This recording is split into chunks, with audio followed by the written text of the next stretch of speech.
আজ বানাবো মোমোর সস। টমেটো, শুকনো লঙ্কা আর রসুন, গোটা রসুন। এটাকে আমি এখন বয়েল করব, করে এটাকে মিক্সিতে পেস্ট করব। এই যে টমেটোটাকে বয়েলের জন্য দিয়ে দিলাম, জল দিয়ে দিলাম, টমেটোগুলো দিয়ে দেবো,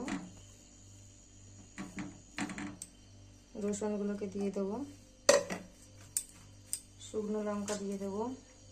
ঝাল যে যেরকম খায় সেরকম হিসাবে দেবেন। তেল দিয়ে দিয়েছি, এর মধ্যে পেস্টটা দিয়ে দেবো, পেস্টটা দিয়ে দিলাম। এর মধ্যে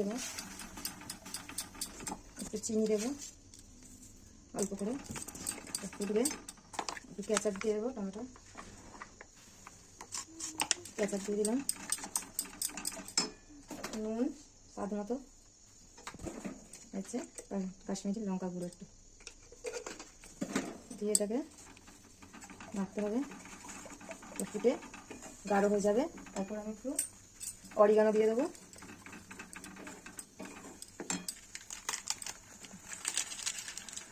অরিগানো দিয়ে দেবো। মোমোর সস হয়ে গেছে, মোমোর সস রেডি। দেখুন আমার সসটা রেডি হয়ে গেছে।